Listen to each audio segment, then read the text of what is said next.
technical videos. So the idea behind these videos is to show you guys how to do these exercises correctly. So one, you get the most out of them, and two, you don't injure yourself.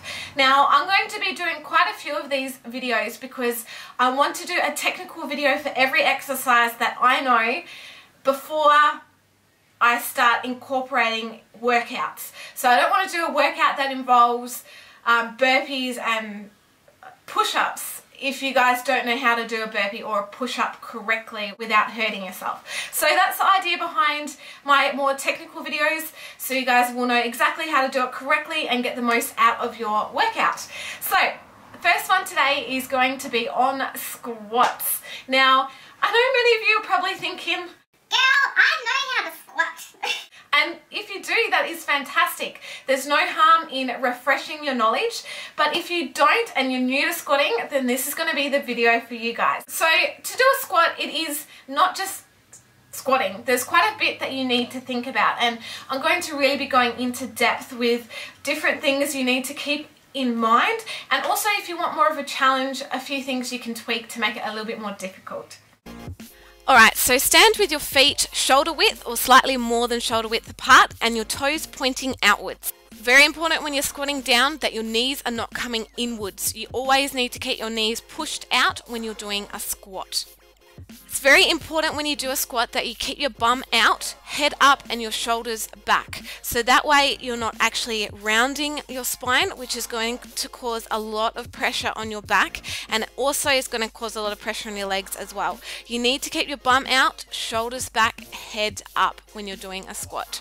Very important as well to keep all your weight on your heels. What I do is actually wiggle my toes, and when I wiggle my toes I wiggle my fingers at the same time.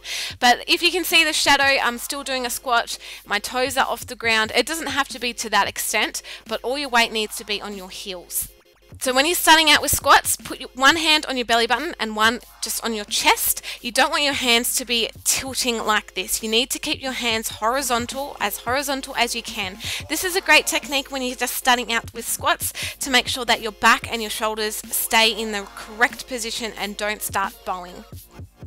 Another problem that can happen when people are really used to doing squats is you can squat too far, and what happens is your bum starts to actually sag down, your hips drop back, and you're not getting the correct position of your hips. You still need to keep that bum pointing outwards. Another thing, when you come out of your squat, make sure you're extending your hips completely forwards. So you're actually really opening up your hips. This is going to help with your mobility and your flexibility as well. And it is classed as a proper squat. This will also be great for more explosive movements later on. So with your squat, try and get as low as you can go. If all you can go to is here, that's fine. It's going to take a little bit of time for you to get as low as you can go. If you want even more of a challenge with your squat, instead of having your toes pointing outwards, have them pointing forwards. This is really going to test your hip flexibility. So squats will work many different areas. One being your gluteus maximus, which will contract and lengthen to really get the most out of your squats. Your quads are really activated when you do squats. These will contract when you squat down and also when you squat back up. Also your hamstrings, all three hamstring muscles are activated when you do a squat, and because they're connected to your bum, it really helps your bum when you're lifting the weight back up.